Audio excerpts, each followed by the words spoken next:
Hello and welcome to Two Wizards and a Mic, where a couple of old dudes talk about Dungeons and Dragons, and we give you all kinds of free advice on how to run your game, because we know everything. Yeah, that's right. You don't have to go to any other podcast. Just stick around here, and your life will get so much better at the table. I am Shane. And I am Andrew, all in plaid today. All in plaid. Yeah, well, hey, it's getting to that time of year where in Vancouver, all of the snow is pretty much gone. And we know that just around the corner, daffodils, sunshine, and more rain. I mean, let's be honest. So, how are things going? We're talking about something cool today, but I really want to know more about what's going on with the Kickstarters and or the other one that I can't think of at the moment. Backer Well, kit. we have some really cool news because a week today, next Tuesday Excellent. morning, the Ghosts of Wrath, the new adventure launches on BackerKit. And Excellent. we're really excited. We almost have 200 people signed up for the launch. And we're really excited to be with a different crowdfunding platform. BackerKit's been really good. And we're going to do a lot more advertising. And then I just had really good Excellent. news because the office doorbell rang and there was a package at the door. And here we Tell. have the final version of Rise of the Mushroom King. All the Oh, that looks errors have been so corrected. good. All the errors that we got to have been corrected. And that's the back cover. And this is the first adventure. Our second adventure will be the Fall of Rivenhelm, which was crowdfunded in December. And the third one, as I said, will start on Tuesday next week. I'm excited. So I'm the I'm people signed who, up for the backer kit, right? Yeah. I think I am. so the people who ordered the Mushroom King, the softcover books will be out. We'll start ordering them tomorrow, and most people should get them. It's possible some people might get them by the end of the month, but for sure in March. And then we've ordered the hardcover proof, so that has to come to the office. We just have to make sure that it's as good as the softcover version, and then we'll order All right. those. So the Mushroom King Kickstarter is wrapping up. Will be wrapped up pretty quick. I'm excited. I'm excited. I always talk about how excited I am about this stuff, but I am just a huge fan of small publishers. That's we because we do stuff not for billions of dollars. We do stuff for like $10 and a pat on the head, because we love it so much. But yeah, exactly. Good job. Um, so today we're going to be talking about myths about DMs, and I think that it is probably. I mean, it's a very important topic because there's always that one player who thinks they're the DM, but in reality, there's only one, game master at the table. So, what are your favorite out of all of the things that you've listed out in our show notes? What is your favorite? Oh, most of them I think are interesting to talk about. No. Yeah, I think the first one. I think I kind of put them in order for the most part. I kind of put them in order. So we talk about sort of the game overall, and then we get more specific. So overall, that one is pretty.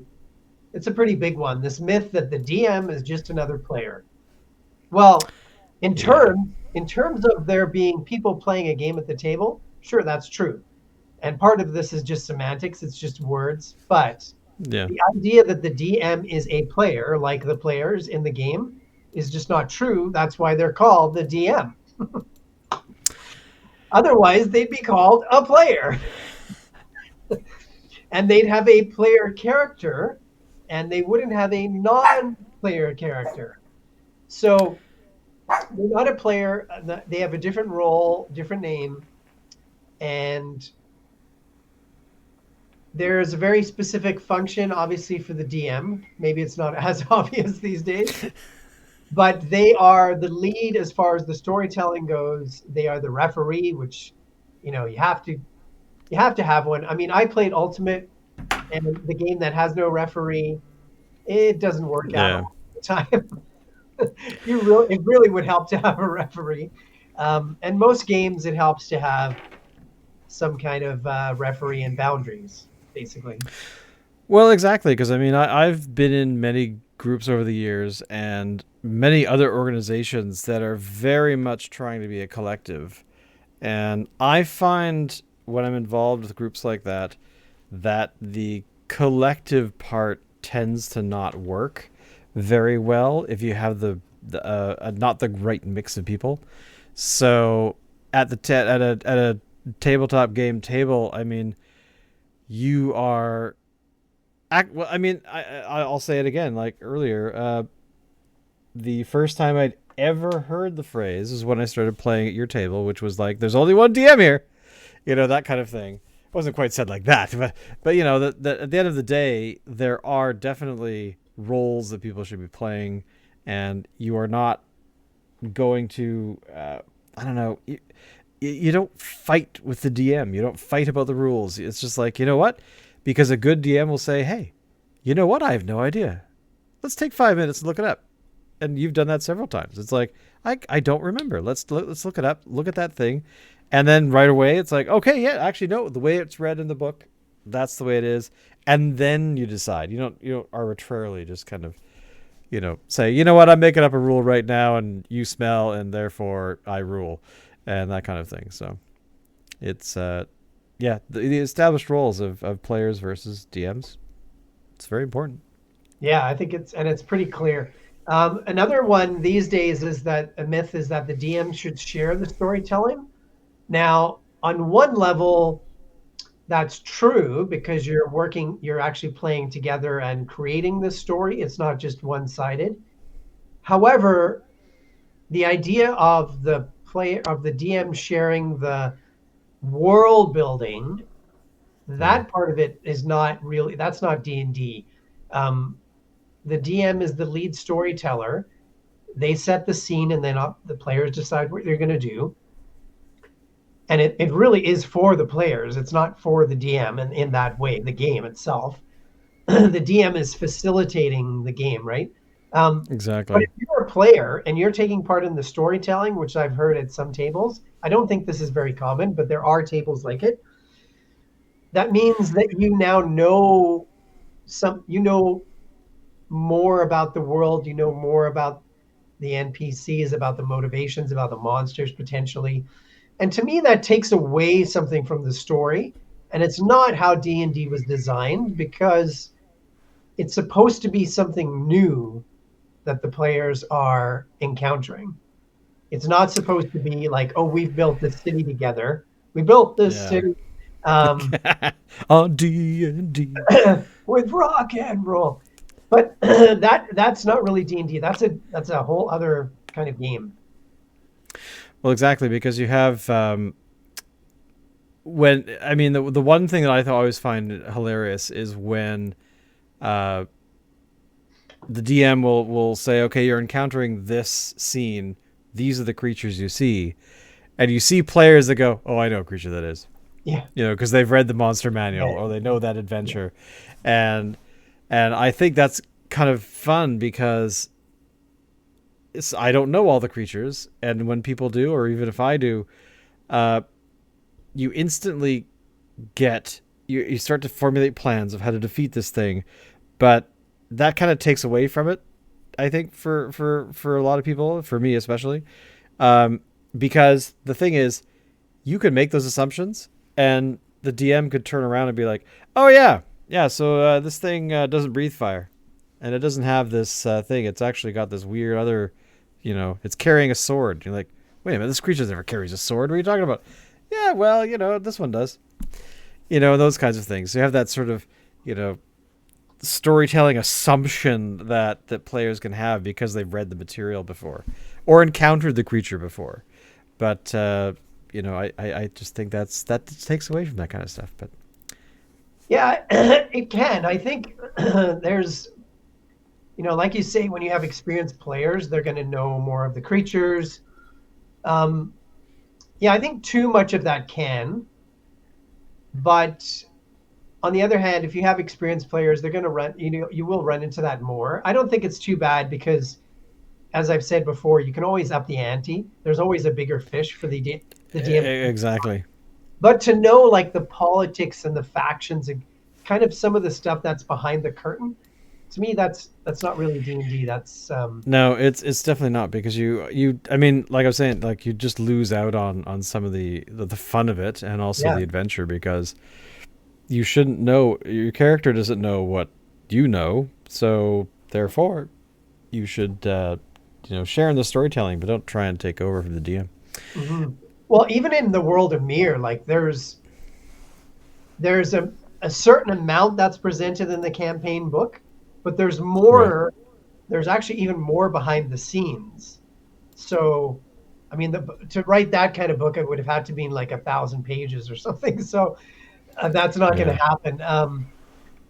But there's other layers, right, that you can use, and if you were part of creating that, I think it takes away from it. Yeah. Another myth, which is some people have, is that the DM has to organize everything and um, for the group. I think, and partly this is true, but mostly it's not because the DM shouldn't feel they need to spend money on the group unless they want to do that themselves. They shouldn't feel like they have to. For example, the groups that use um, some digital platforms, like it shouldn't be them who's paying for it. Um, they shouldn't be the one who feels like they should have to cater all the snacks and I think there's an assumption. It's not just D&D, it's in our culture now where everybody has to do everything, right? You have to reply to somebody's invite. You have to um, make sure you get this present to this person at this time. I think some of that is just not realistic. Shadow work. Shadow work. Some of it is just not realistic. There's only so much we can do. Everybody's busy, and I think for the DM too, like it's a lot to organize for one person. So I think it depends on how the person feels about it. My table is a little bit different because I also have a company that is part connected to the game. Yeah. But I know there are some DMs who feel like, oh, I better have all the snacks ready. I better have that subscription ready. I better make sure I have all the new books. And I don't think that should all be left up to the DM. No, definitely not, and especially with uh, a lot of the time, the person who is running the game is generally you're going to them, or I mean, I've played in games where you go to a community center and because they've organized and the rental of a room, or something to that effect, and to me that's way above and beyond. And I've actually offered people, hey, if you want to play, we can play in the amenity room that we have in my building. I'm pretty central near Science World, and it's not going to cost anything. We just make sure to book it off the time we want it, and but there's all of these, like you can lend all of these. What's what not lend? What's the word I'm looking for? You can help out and as my favorite meme is, your players show up on time with snacks, Yeah, yeah. and that is like a dream, and it doesn't have to happen. It's like it's not a requirement. You're there to play a game, you're there to have fun, but if you treat it like a slumber party almost, like that to me is like in my history as a young kid playing D&D, those were the best D&D Oh games, yeah. because you just had sleepovers and hung out and ate junk food and whatnot. So It's funny you went to slumber party. I would go like to poker game. well, yeah, exactly, yeah, um, Another one is that the DM these days, oh, don't do too much prep, like don't over prep. I would say that, again, we know people are busy and it is just a game. And yes, you don't want to overdo it. But, you know, usually the game is better if the DM has done some prep. And yes, so there are some super talented, very experienced DMs who can improv an entire session, no problem. But that's not easy to do. I think no, most of the time you do need a good amount of planning. Like I would say minimum. I would say minimum for an hour for like a 3 or 4 for like a 3 or 4 hour game. I would say minimum an hour prep. That's probably what I do as a minimum, like for each. But often I'll do 2 hours, Yeah. um, and that doesn't include setting the table up, which doesn't take too long. My table setup is probably 30 minutes, depending on how complicated the terrain is on the table. Probably Well, yeah, 30. because there have been some pretty complex layouts, like multiple levels, Yeah, all this kind of stuff, yeah. and I find them actually. I like it when when you do that, but I'm also just as happy when you're drawing on the mat, that kind of thing. So, but I mean, I then you launch ahead into digital TVs and the tables and all that ridiculous stuff that yeah, okay, it's cool, it's fun to look at, but ultimately, does it really add anything? Yeah, not really. I think I've always complained about technology just takes away stuff. I went through the stage, I went through all the different things, and then at the end of the day, I just eventually came back to it being like, you know, no, I no this pencil, paper, and dice. That's enough for me. Well, there are lots of different kinds of tables. I know a guy in Montreal. He has an awesome setup in his basement with a like an L, what's it called? LED? No, what kind of what's that? Anyway, Or LCD stuff. Yeah, yeah, yeah. I know what he's you're got talking a about. Yeah. table. Like, he's got it like set flat on the table. He's got it actually embedded in the table, the screen, and then he sets up the VTT, I guess, and it even has moving graphics now. And Oh like there's wow. rain and snow, and the water moves, and uh, and his group just loves it, and they really get into it. And I think they might also have phones and laptops. He uses a laptop too, so that yeah, there's a lot of tech at that table, but they like it. There's different kinds of tables as far as the level of that. We use tech just for music usually. Definitely no phones and laptops at our table, but there's lots of tables. Another common myth is the DM should know every rule. Like, how come you don't know that rule? And that's very hard to do and unnecessary because most of the game, most of the time, is actually just touching on just a few simple rules. Usually, Yeah. usually combat and skill checks. Like, it's fairly basic. Um, and as you Yeah, there's get no more, there's no like some sort of hard rule of uh of anything that can't be interpreted by the DM in a way that's meaningful and doesn't stop play. Is kind of what I'm trying to say is that, like yes, no one should know all the rules because there's just so many. But the game is so balanced that you don't have to know them because even if you don't know something, it's like, oh, you know what? Let's do it this way today. That should work. That's fair. And then dig in later. Like, oh, what actually is the rule? Encumbrance is something that I always get terrified of. Like, oh my lord, when you pay some attention to it. yeah. Well, as you get more experienced, you can add more kind of to your toolbox. And like at our table, like that's a good example, Shane. The encumbrance. We use the variant rule, which I think is slightly more realistic. It's in the player's Mm, handbook. It's further into the book, and those kind of things. If we forget, we can look up, and if it takes more than a couple minutes or something, then usually when I'm running the game, I just say, okay, here's a ruling, and I usually rule in favor of the player at that point because I want to keep the game moving. yeah, So, exactly. but the idea that you need to know everything, that's kind of silly, especially when you're a new DM.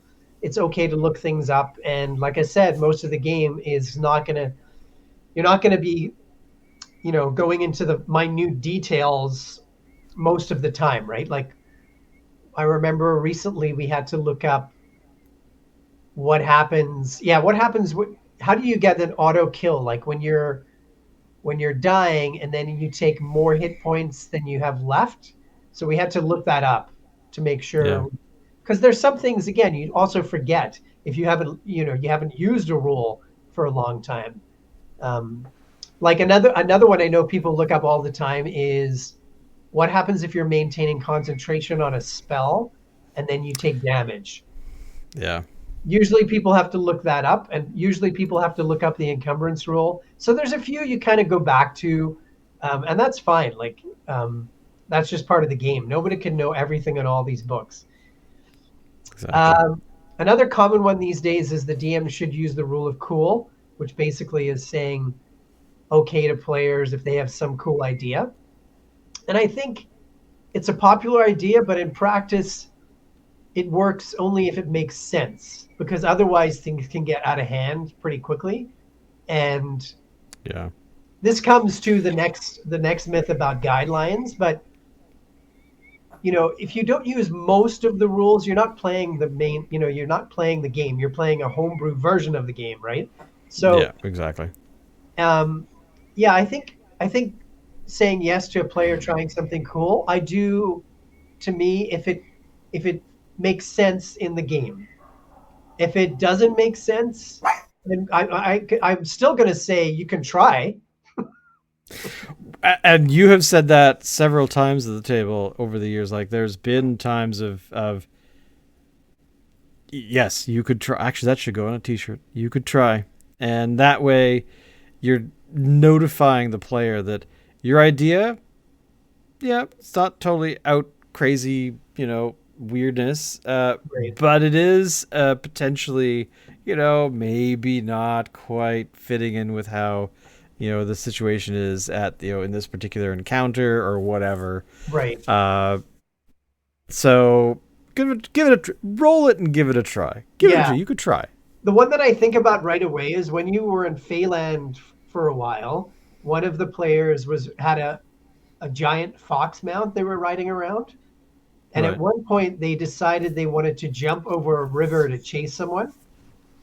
So they're on a fox mount already and they wanted to jump over, and it was quite a fairly long distance. And they're not used to riding something like this. So I said, well, you can try. You're going to have to do a strength check and a dex check. And they Yeah. rolled okay on the strength check. And then they rolled a natural one for the dexterity. Your fox made it over. they, You, were, however, they fell were off. they foxed up. The fox went right into the river. They went right into the river. Um, so yeah, I think players can always you should always say they can try because right? Because the DM shouldn't be the one who's deciding what's happening. They're just providing the scene. As far as Yeah. what the players do, the players are making a choice. So if you want to try something, go ahead.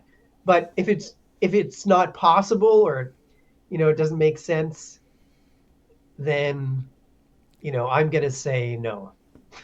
Well, yeah. I mean, especially in the context of, the rules are more like guidelines than rules. I mean, that is the way that the DM can play the rules, but add and allow uh, players to do that kind of stuff. But as you said, strength and dex. Well, why? Because it should be just a whatever check. No, no, no, no, no. You're doing this. You're jumping over on a fox that you've barely been riding for 10 minutes. It's like the General Lee and the Dukes of Hazzard. Yeah, Like, yeah. there could be With a lot less consequences. horsepower. You just have fox power and only one. So Exactly. yeah, well, that's the next myth is that you should use the rules as guidelines. Well, of course, everybody homebrews to a certain degree. Some people more than others.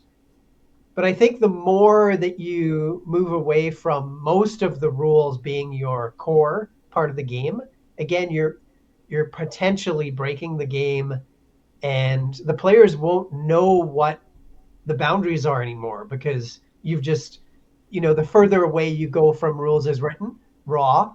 So I think homebrew is fine, and we have certain rules at our table, not many of them, but we have a few, and most tables do. But I think if you really keep going farther and farther, it becomes a different game. And I think if the DM is really skilled and really experienced, sometimes they create their own game, right? Their own version of the game, and that if it Yeah. works, it works, and people having fun. If they're having fun, great. Exactly. Another one is that the DM should be open to debating rules. Now, this is really funny because this is just not part of the game, as we mentioned, of the role of the DM.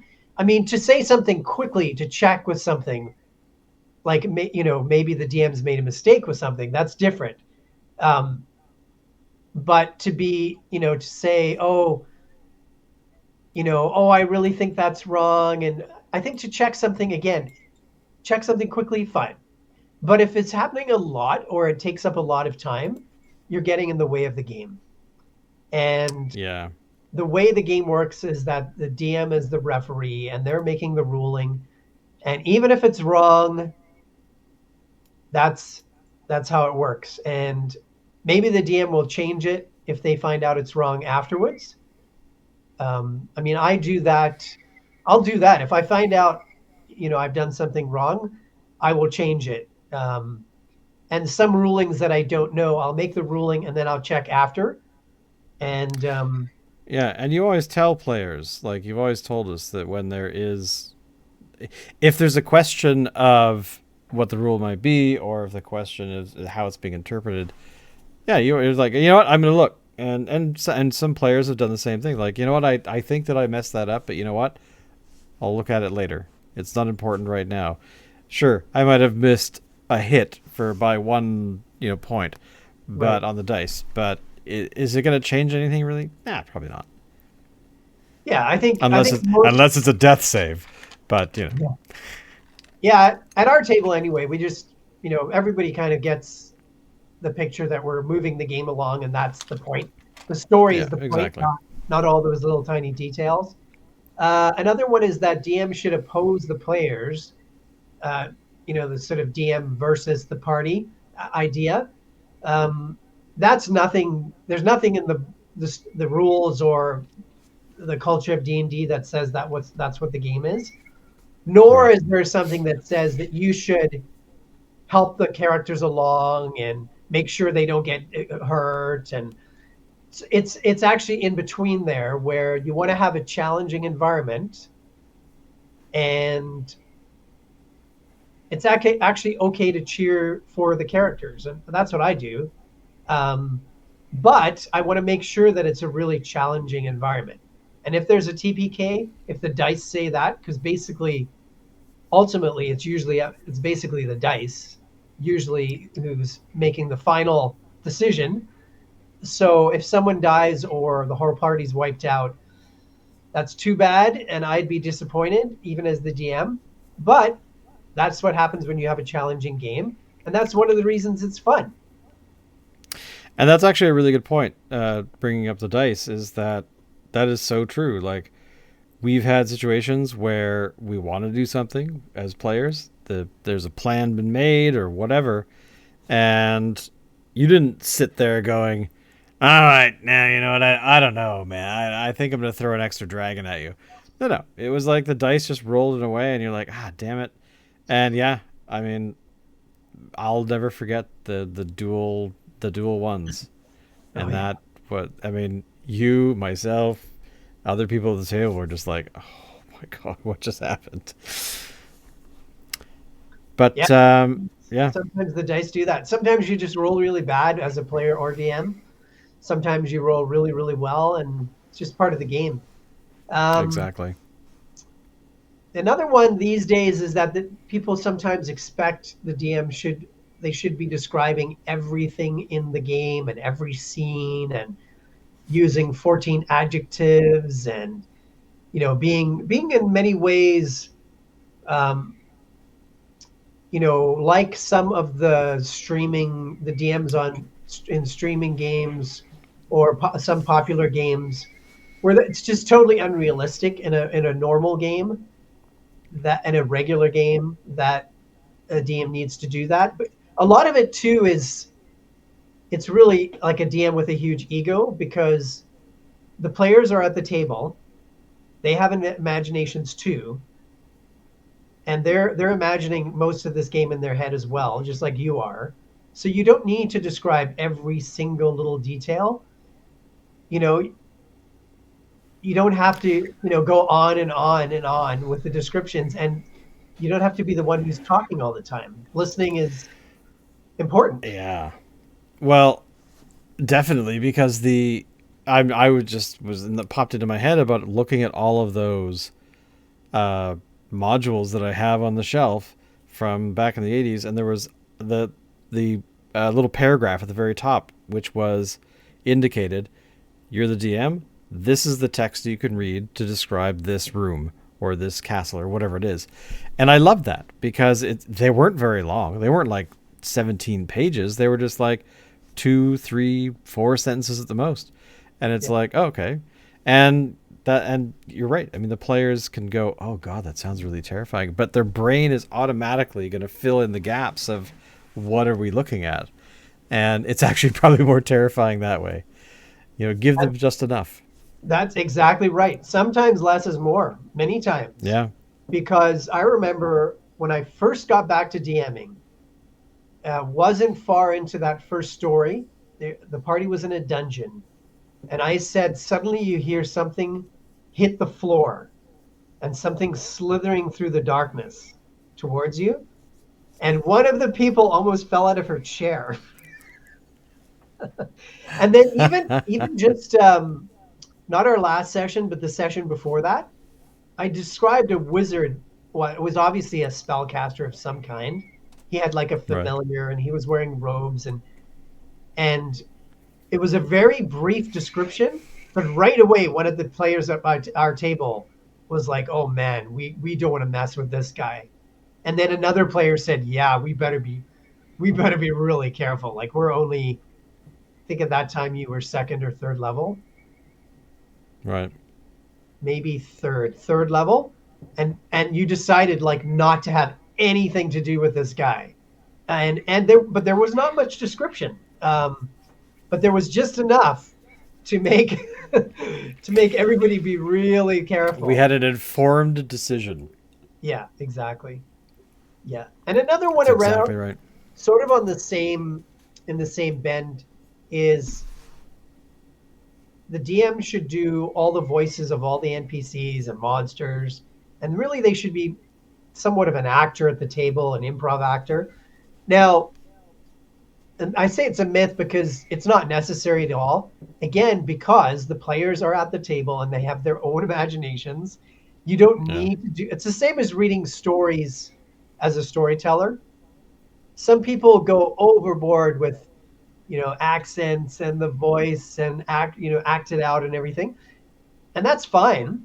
That's one way to do it, but you don't have to do that because the players are helping to create this imaginary story in their minds too.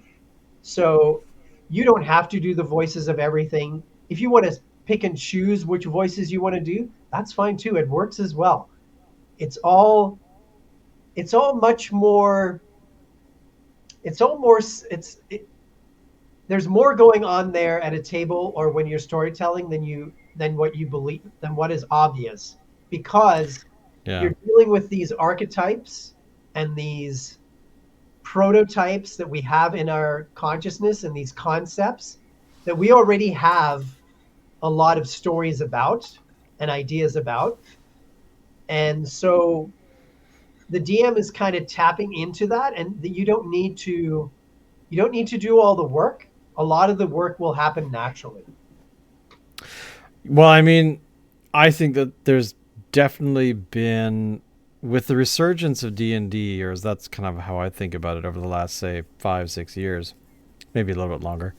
Um, that the streaming people, the individuals who are streaming games, um, tend to be from the entertainment world. A lot of them, and I think that there's this weird misconception that that's what D&D is. And sure, it could be fun, it could be exciting to turn around and change your voice or do something interesting that you think is great, or the people at the table think is great. Um, but yeah, I mean, it's like my argument of dice, pencil, and paper. You don't need a lot of the other flash stuff that can add a little bit, but ultimately it's really up here and it's really what's Mhm. on the paper, and like the dice being the final decision maker. Oh, I'm gonna totally do this, and when I get up, I'm gonna kill that thing, and blah blah. Oh, I just rolled a one. Okay, well maybe not then.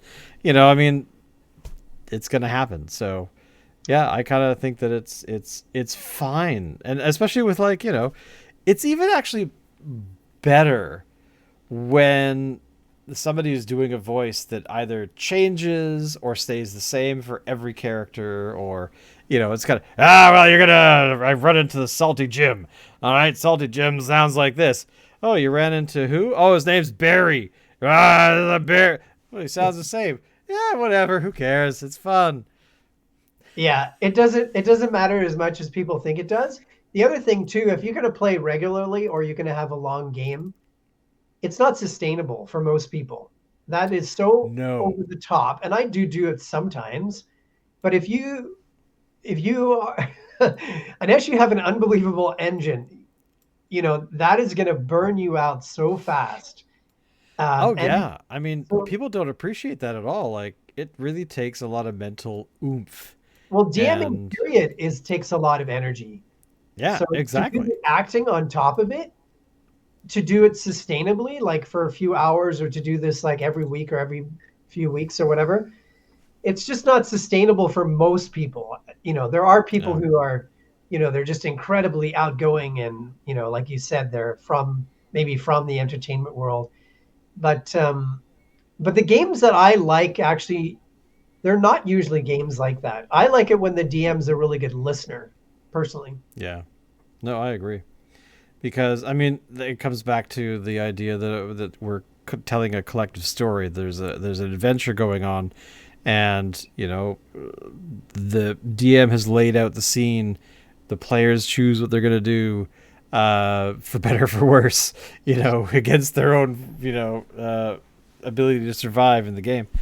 But yeah, I mean, it all plays in together, and having wild assumptions about what the DM is supposed to be doing versus what the DM actually does, and what you do to help with that, as a player. I think it's important to recognize it and to not expect DMs to do everything. Yeah, and if I think about, I mean, now that we've talked about this overall, looking at all those myths, it's sort of there's a general theme there of don't stray too far from the rules, um, and you want to make sure you're prepared, but you also can kind of pace yourself as far as the DM. You don't have to go overboard. You know what I mean? Exactly. Look at all of those. It's kind of a general, and in many ways, keep it simple. Like it, maybe other than the prep part, um, Yeah. you can keep it you can keep it simple, and you'd be surprised how good the game is. Yeah, because at the end of the day, it's just a game. But any we've reached the end of the list. Are there any final thoughts about what the kind of myths that surround player people that are running games? Well, I guess it's changed a lot because we have these examples of the dungeon master, which we've seen on TV and more like we talked about on actual plays. But I'd say most of the actual plays I see, most of those DMs, I don't think are great examples. Um, the one that was a great example was this guy who used to work for Wizards named Chris Lindsay, who was the guy who started the DMs Guild when it was really good. And he is an amazing DM. He's probably the best I've seen. And the number one thing I would say, it's because he listens. He Yeah. gives the scene for the characters, and then he sits back, and he's not the one who's doing most of the talking in the games. The players are.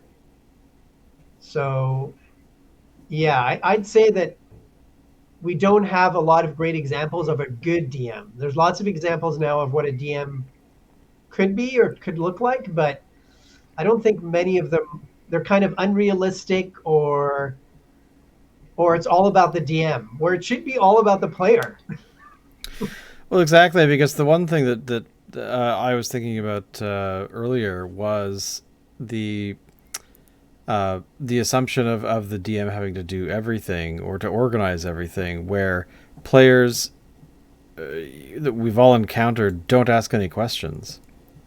They sit there and they look and they, you know, don't offer anything because they have a question about something but they don't ask it. And like there's just a, kind of that weird sort of, very rarely thankfully, but players who they're waiting for the rest of it, you know, and the DM's already done, the DM's already spoken, laid out the scene, and they just don't ask any questions about, well, what about, well, why is the lava pouring out that way, is it too close to where we are right now? Like they just kind of stop and don't quite engage.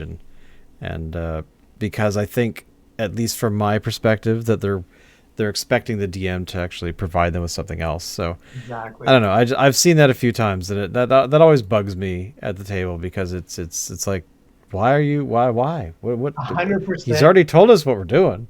Like Hundred he's percent. already given us. So Yeah. you've noticed that too. I've noticed that players are more and more like that. They're waiting for the DM to push them, and that's not how the game works. You're supposed to be deciding what you're doing. They just present the DM just presents what like the scene. You're the one who's doing something. If you do Yeah. things, then the environment or the people will interact with you. But you need to go and do something. Like that's the game. Go. It's an adventure. Go on your Exactly. adventure. Exactly. Yeah, now you're right. A lot of players now sit back and are like, okay, what do I need to do? Well, you can do whatever you want. I'm gonna polish my sword. No, no, please don't do that again. Yeah. But I mean, yeah, it's important that players remember that they are there to have fun, that they are able to do anything that they can sort of imagine, you know, within the context of what's going on in that particular environment. But yeah, it's there's a lot of things that there's a lot of, I guess we're calling it myths, but I kind of think there's assumptions. Like there's a wide variety of Yeah. assumptions that don't get talked about enough and aren't really explored, and to come up with ways to solve it. You know, like there's always solutions to these things, and but it takes an entire table to be able to come up with those solutions. It's not just the DM. It's not just the player. So, any final words before we wrap up for this episode? What we've already talked about the Kickstarter, the backer kit, which Yeah. is coming soon. Next Tuesday. So one more week to go. We'll put the link below for the new adventure, and the Ghosts of Very Wrath cool. are coming. Excellent. And of course, as Andrew said, everything that we've talked about today, there will be things down below in the doobly doo that we can actually have you click on and find out more. But as always, this particular podcast is sponsored by this really weird publisher named Cawood Publishing at the World of Mir. That's myrr.com. And you can go there and, of course, find the podcast. You will find all other publications that have been created by Cawood Publishing. And I encourage you to support small publishers, whether it's Cawood Publishing or the 20,000 other ones that are out there. It encourages everyone to improve the game and to add to the mythos that is Dungeons and Dragons and tabletop gaming. And of course, the Rise of the Mushroom King final print is here, and I'm very excited about that. But yeah, we'll see you all guys next time, and don't forget to leave us comments, all that kind of fun stuff. And yeah, you're awesome. Bye. Later.